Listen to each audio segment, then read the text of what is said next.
में कुर्क, अकील कुरैशी, गफ्फार कुरैशी और वाहिद अली पर कसा शिकंजा।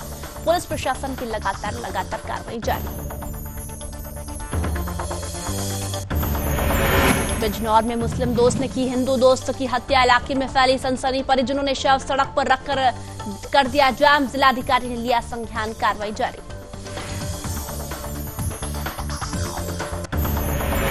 उन्नाव में मोबाइल की रोशनी में होता है इलाज, महिलाओं का टॉर्च की रोशनी में हो रहा ऑपरेशन। वार्ड में बच्चे गर्मी से हो रहे परेशान, सरकार की छवि को धूमिल कर रहे अधिकारी।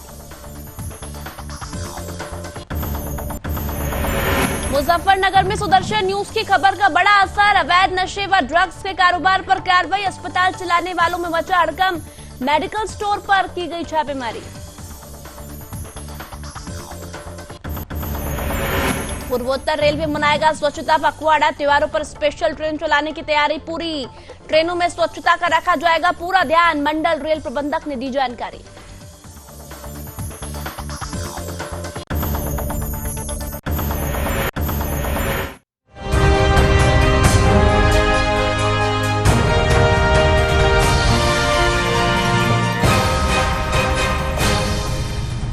नमस्कार, सुदर्शन न्यूज पर आपका राज्य, आपकी खबरें देख रहे हैं आप और मैं हूं आपके साथ बागीशा पांडे। बुलेटिन की शुरुआत कर रहे हैं। यूपी के गाजीपुर में प्रशासन द्वारा गौ तस्करों के विरुद्ध बड़ी कार्रवाई की गई है, जहां पुलिस प्रशासन ने कार्रवाई करते हुए गौ तस्करी के अपराध में 3 आरोपियों की संपत्ति को कुर्क कर दिया।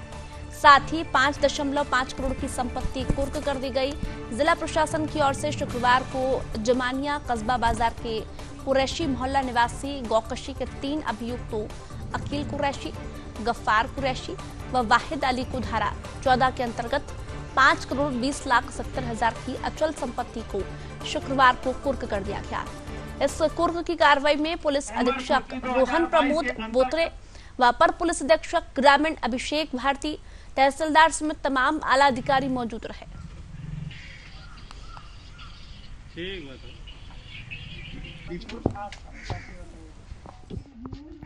देखिए, अपराध और अपराध नियंत्रण हेतु लगातार माफियाओं के ऊपर और गैंगस्टर के ऊपर कार्रवाई जो है वो कराई जा रही है। इस बार अभियान के तहत गौकशी करने वाले जितने भी इस तरीके के गिरोह हैं उनके ऊपर कार्रवाई की जा रही है। इस पूरे प्रकरण में एसपी आरए अभिषेक भारती और उनकी टीम के अंडर कुछ जितनी भी इन लोगों की जो बेनामी टाइप की संपत्ति है, जो इस तरीके के धन से अर्जित संपत्ति है, सभी को धारा 14(1) में कुर्क किया गया है।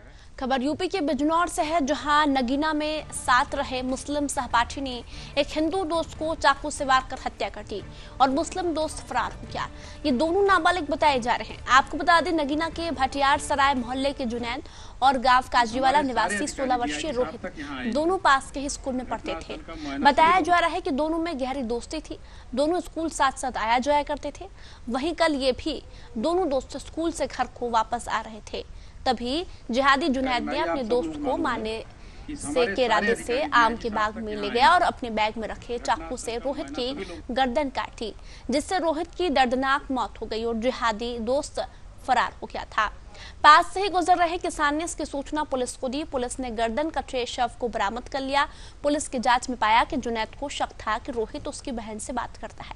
इसी शक के आधार पर उसने रोहित का कत्ल कर दिया और मृतक के परिजनों ने शव सड़क पर रखकर रोड जाम कर दी और हत्यारे को फांसी दिए जाने की मांग की। वहीं जिलाधिकारी के आश्वासन के बाद पर जाम को खोला गया। हमारे सारे अधिकारी डीआईजी साहब तक यहाँ आए, जो है घटनास्थल का मुआयना सभी लोग। कल दिनांक 29 सितंबर 2022 की शाम धामपुर पर करीब 5 बजे ये सूचना प्राप्त हुई कि धामपुर नगीना हाईवे पर करीब हाईवे से 200 मीटर अंदर एक घने बगीचे में एक शव है। तत्काल पुलिस मौके पर पहुंची। शव के गले पर धारदार हथियार से चोट पहुंचाई गई थी। उसकी शिनाख्त रोहित उम्र 16 वर्ष निवासी काजीवाला थाना नगीना के रूप में हुई। घटना की जघन्यता को दृष्टिगत रखते हुए तत्काल टीमें गठित की गई और साक्ष्यों के आधार पर बाल अपचारी को रात्रि में ही अभिरक्षा में लेकर पूछताछ शुरू की गई। तथ्य इस प्रकार सामने आए हैं कि मृतक और बाल अपचारी घनिष्ठ मित्र हैं। खबर यूपी के बरेली से है, जहां पर थाना इज्जतनगर क्षेत्र के बिल्डिंग कॉम्प्लेक्स में बने मकान में विद्युत विभाग के विजिलेंस की टीम ने छापेमारी की है और भवन स्वामी टीम को देखकर भागने लगा तो विजिलेंस टीम ने उसे दबोच लिया। स्वामी का अधिभार 75,000 से अधिक होने और चोरी से बिजली जलाने के चलते विद्युत विभाग ने यह कार्रवाई की है। दरअसल स्वामी के घर घर 2 एसी और अवैध रूप से लाइट ओवरलोडिंग चल रही थी, जिसकी सूचना वहां के स्थानीय निवासियों ने विद्युत विभाग को दे दी।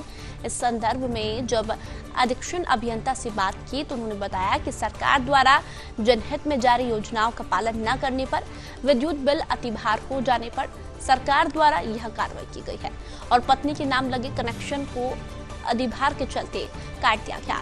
उन्होंने कहा सरकार के आदेशानुसार समय पर बकाया बिल वसूली अभियान चलाया जा रहा है।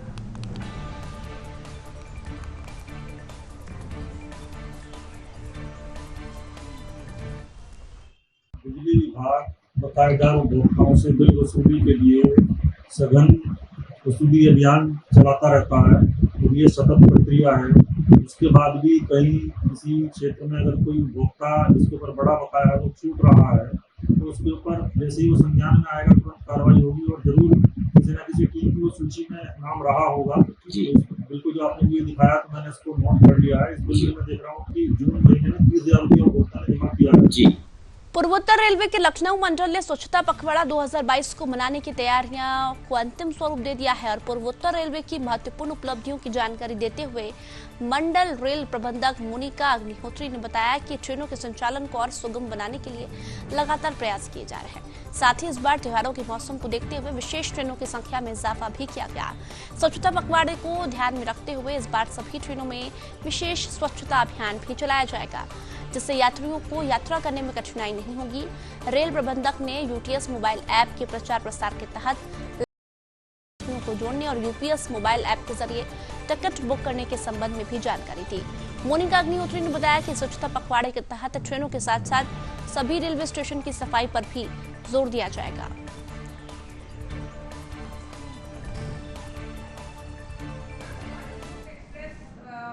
सीनियर डीएमई डीएनएचएम ने आपको बताया हम लोगों ने क्या क्या किया इस दौरान और क्या हम लोग कर रहे हैं। और तो इस संबंध में मैं बस ये बताना चाहूँ कि जो हमारा मंडल लखनऊ मंडल पूर्वोत्तर रेलवे है ये दृढ़ प्रतिज्ञ है कि हम लोग हर जो भी अपनी सेवा प्रदान कर रहे हैं यात्रियों को और जो अन्य हमारे उपयोगकर्ता हैं जैसे गुडशेड में भी हमारे उपयोगकर्ता आते हैं तो जो हमारे प्रांगण है हमारी जो वर्क प्लेस हैं और जो हमारे कर्मचारी भी हैं जो ऑफिस आते हैं या स्टेशन पर या लोको शेड में काम करते हैं तो सभी को एक स्वच्छ वातावरण कार्य के लिए मिले। खबर यूपी के उन्नाव से है, जहां होर्डिंग लगाते समय एक श्रमिक युवक की करंट में चिपककर मृत्यु हो गई। दरअसल फतेहपुर थाना क्षेत्र के नगर पंचायत में श्रमिक को चढ़ाकर होर्डिंग लगाई जा रही थी और होर्डिंग लगाते युवक करंट में चिपक गया। वहीं घायल युवक को लोग सीएचसी अस्पताल लेकर पहुंचे, जहां उपचार के दौरान युवक की मृत्यु हो गई। आपको बता दें, नगर पंचायत अध्यक्ष पद की दावेदारी के लिए होर्डिंग लगाई जा रही थी। फिलहाल पुलिस ने मामला दर्ज कर लिया है और आगे की कार्रवाई भी की जा रही है।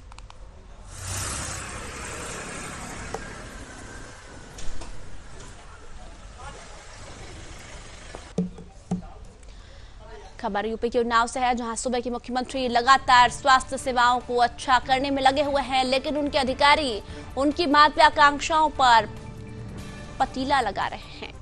ताजा मामला सामुदायिक स्वास्थ्य केंद्र के हसनगंज का है, जहां पर बीती रात दुर्घटना में घायल मरीज का इलाज मोबाइल टॉर्च की रोशनी में करते पाया गया और प्रसव के लिए आई हुई महिलाओं को प्रसव मोबाइल टॉर्च की रोशनी में होता है।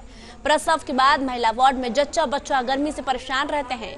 सामुदायिक स्वास्थ्य केंद्र में जनरेटर की व्यवस्था होने के बाद भी प्रकाश की व्यवस्था नहीं कराई जाती और उसके नाम पर आने वाले डीजल का दुरुपयोग किया जाता है और इस तरीके के मामले लगातार प्रकाश में आने के बाद भी आला अधिकारी अनदेखा करते नजर आ रहे हैं।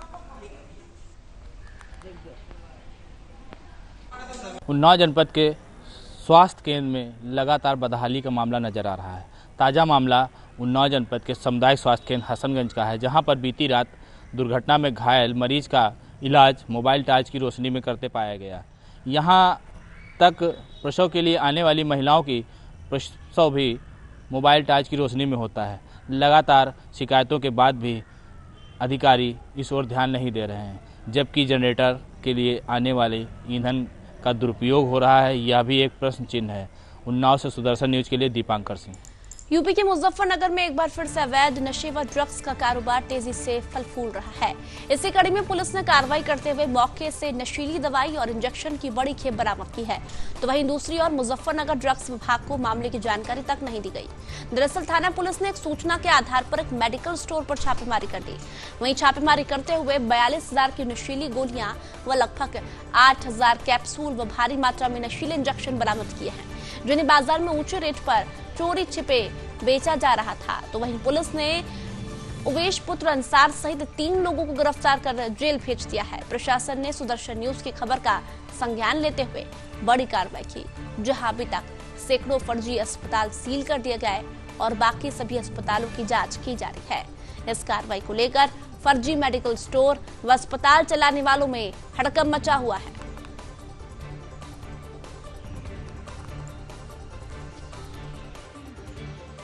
आज मुजफ्फरनगर पुलिस के द्वारा भारी मात्रा में नशीली दवाओं का जखीरा पकड़ा। आप अनुमान लगा सकते हैं मुजफ्फरनगर का जो ड्रग्स विभाग है उसके अलावा अधिकारी क्या कर रहे हैं। उनकी छत्र छाया में ही अवैध रूप से मेडिकल स्टोरों पर, खुले में दुकानों पर ये नशीली दवाइयां बेची जा रही हैं। इस जनपद के युवाओं को नशे की लत में ऐसे भ्रष्ट अधिकारियों के कारण धकेला जा रहा है। देखिए, वरिष्ठ पुलिस अधीक्षक महोदय के निर्देश में ड्रग्स की रोकथाम के लिए एक अभियान चलाया जा रहा है। इस अभियान के तहत फुगाना पुलिस ने एक अच्छी कार्रवाई करते हुए भारी मात्रा में ड्रग्स बरामद किए गए हैं। ये नशीली दवाएं हैं, इंजेक्शंस हैं, जिनका उपयोग युवा करके अपनी ज़िंदगी को बर्बाद कर रहे हैं। इसमें 3 अभियुक्तों को गिरफ्तार किया गया है। फुगाना, बुढ़ाना और मुजफ्फरनगर में इसके लिंक जुड़े हुए हैं। इनसे विस्तृत पूछताछ की गई है। इन तीनों अभियुक्तों को गिरफ्तार किया गया है। यूपी के कानपुर मंडलायुक्त की अध्यक्षता में कानपुर विकास प्राधिकरण की 135वीं बोर्ड बैठक संपन्न हो गई। वही बैठक में कानपुर शहर के समग्र विकास के लिए गहन चर्चा की गई। इस बैठक में सेवारत, सेवानिवृत्त एवं पेंशनरों को महंगाई भत्ता दिए जाने के संबंध में प्रस्ताव को प्राधिकरण बोर्ड द्वारा स्वीकार किया गया। इसी दौरान उपाध्यक्ष केडी अरविंद सिंह, जिलाधिकारी कानपुर विशाख अय्यर समेत तमाम आला अधिकारी भी मौजूद रहे।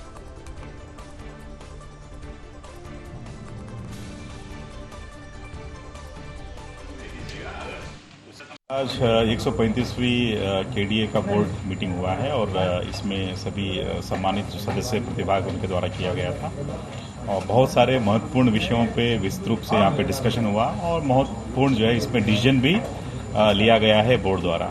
तो मेनली ये था कि क्योंकि ये इस साल का प्रथम बैठक था, तो इसलिए इस साल का जो वित्तीय का जो बजट होता है, बजट भी अप्रूवल आज बोर्ड ने दिया है। यूपी के बुलंदशहर में ट्रांसपोर्ट कंपनी का मैनेजर ही फ्लिपकार्ट के सामान का चोर निकला। बता दें कि पुलिस ने फ्लिपकार्ट का चोरी हुआ 5 लाख रुपए कीमत का माल बरामद कर लिया है। वहीं पुलिस ने कंपनी मैनेजर समेत 2 आरोपियों को गिरफ्तार कर लिया है। कामा ट्रांसपोर्टर सॉल्यूशन लिमिटेड के गोदाम से लाखों रुपए का इलेक्ट्रॉनिक्स का सामान चोरी किया गया था। पुलिस ने 28 LED बरामद कर मैनेजर समेत 2 लोगों को गिरफ्तार कर लिया है और तीसरे आरोपी की तलाश में पुलिस जुटी हुई है।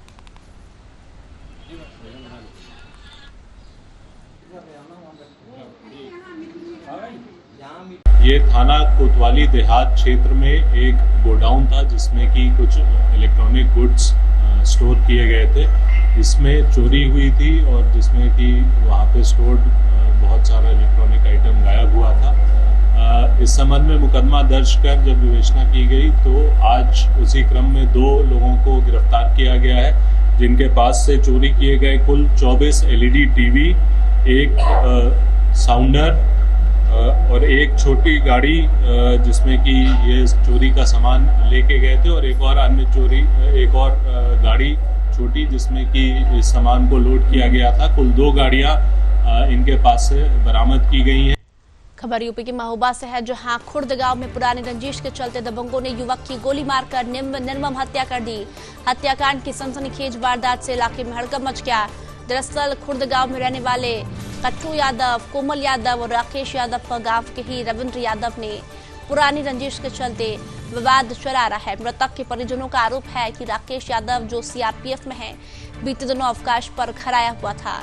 रविंद्र की शादी के दौरान भी राकेश ने उसकी पत्नी को फोन करने के मामले में विवाद हुआ था, लेकिन सुबह सभी लोगों ने आपस में मिलकर एक दूसरे से माफी मांग ली थी, मगर राकेश ने अपने पिता के साथ मिलकर रविंद्र पर ट्रैक्टर चढ़ाकर हत्या करने की कोशिश भी की थी, मगर अचानक वो ट्रैक्टर पलट गया और उसके कुछ देर बाद आक्रोशित राकेश ने रविंद्र को गोली मार दी। आरोपी राकेश मौके से फरार हो गया। फिलहाल पुलिस ने मामला दर्ज कर लिया है और आगे की कार्रवाई जारी है।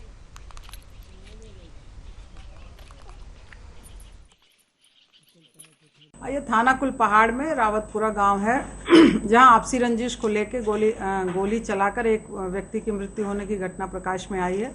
इस संबंध में हम लोग भी मौके के लिए प्रस्थान कर रहे हैं। बाकी थाना अध्यक्ष और क्षेत्राधिकारी मौके पर हैं। इस संबंध में आवश्यक विधिक कार्रवाई की जा रही है। पंचायतनामा और पीएम के बाद अग्रिम कार्रवाई की जाएगी। प्रथम दृष्टया अभी जितनी बात हुई है परिवारजनों से, जितनी हम लोगों को जानकारी मिली है, इसमें आपसी रंजिश की बात कर रहे हैं। सजातीय लोगों के द्वारा यह घटना की गई है। ऊपरी असम डिब्रूगढ़ में राष्ट्रीय स्वैच्छिक रक्तदान दिवस रखा गया और असम पुलिस दिवस के अवसर पर राष्ट्रीय मानवाधिकार व अपराध नियंत्रण ब्यूरो द्वारा बड़े स्तर पर रक्तदान शिविर का आयोजन किया गया। बता दें कि 1 अक्टूबर असम पुलिस का स्थापना दिवस भी है। पुलिस दिवस के इस गौरवशाली अवसर पर डिब्रूगढ़ सदर थाना के प्रभारी राजू छेत्री के साथ असम पुलिस के असंख्य जवानों ने रक्तदान किया, जहां डिब्रूगढ़ के आरोग्य भवन अस्पताल रक्तदान शिविर लगाया गया। इस रक्तदान शिविर में पुलिसकर्मी के अलावा असंख्य संख्या में अन्य नागरिकों ने भी रक्तदान किया।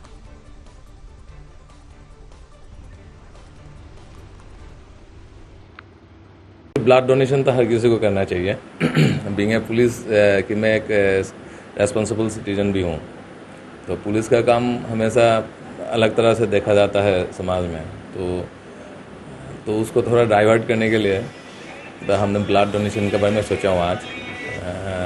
तो आज इस दिन को मतलब चुनने का एक ही वजह है कि आज असम पुलिस डे भी है, तो सोचा कि एक अपॉर्चुनिटी है बढ़िया समाज को एक दूसरे एंगल से सेवा करने का।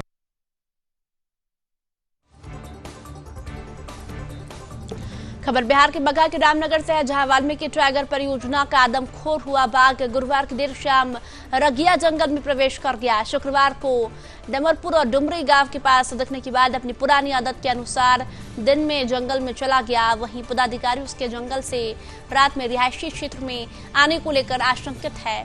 उसे जंगल के भीतर ही बेहोश कर दबोचने के प्रयास में जुटे हुए हैं। वीटीआर के मुख्य वन संरक्षक डॉक्टर नेशमणि रगिया वन कार्यालय आकर डटे हुए हैं, जहां टीम से बाघ को बेहोश कर पकड़ने के निर्देश दिए गए।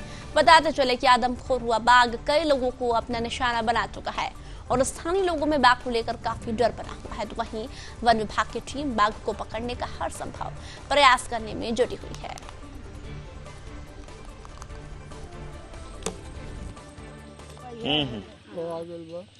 तो वो हम लोग का जो है अभी जो हमारा गांव का जो घटना हुई थी, तो उसको टाइगर का हम लोग का इसका जो इसकी रेस्क्यू करके हम लोग के साथ आने के हम लोग प्रयास कर रहे हैं। उसकी जो मूवमेंट के हिसाब से हम लोग का लगातार उसको ट्रैक करके हम लोग कर रहे हैं। इसकी जो है ये गांव के बीच में प्लस हम लोग जंगल के बीच में इसकी जो मूवमेंट रहती है, सो गांव का सुरक्षा को देखते हुए हम लोग इसका ऑपरेशन कर रहे हैं, जो उसको हम लोग इस यहाँ से कैप्चर करके उसको सुरक्षित जगह पर भेजने का प्रयास किया जा रहा है। मध्य प्रदेश के परासिया केस कोयलांचल में धड़ल्ले से अवैध कोयला की तस्करी चल रही है। इस कोयला से प्रसिद्ध कोयलांचल में कुछ नेताओं व कोयला ठेकेदारों की साठगांठ से अवैध तरीके से ट्रक में कोयला भरकर धड़ल्ले से कोयला को बेचा जा रहा है।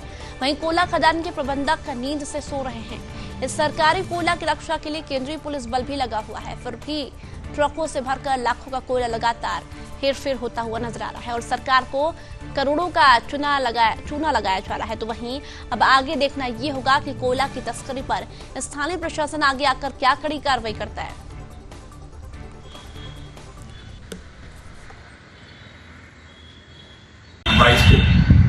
द्वारा सूचना प्राप्त हुई थी कि नारदेव तरफ से ट्रक क्रमांक MP09 SG 1833 के चालक शोएब अख्तर अपने 2 अन्य साथी वो आपको नारदेव के साथ मिलकर अवैध रूप से कोयला चोरी का परिवहन कर रहे हैं, जिस पर परासिया पुलिस द्वारा दबिश दी गई।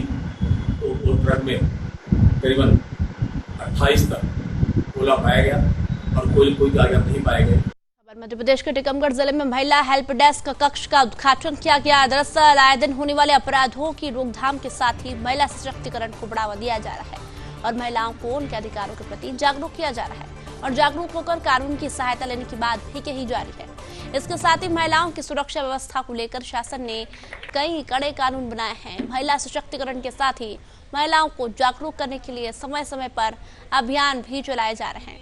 वहीं अपराध करने वालों के खिलाफ पुलिस में शिकायत दर्ज कराना चाहिए और अपने अधिकारों के प्रति प्रत्येक महिला और बालिका को जागरूक रहना चाहिए, जिसको लेकर सरकार के द्वारा महिलाओं के सम्मान में और उनकी सुरक्षा व्यवस्था को लेकर कई कड़े कानून बनाए गए हैं ताकि महिला अपराधों पर नियंत्रण पाया जा सके।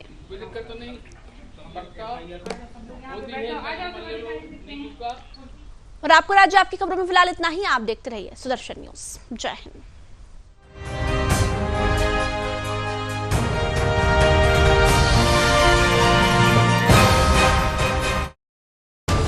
मुख्यमंत्री योगी आदित्यनाथ जी के नेतृत्व में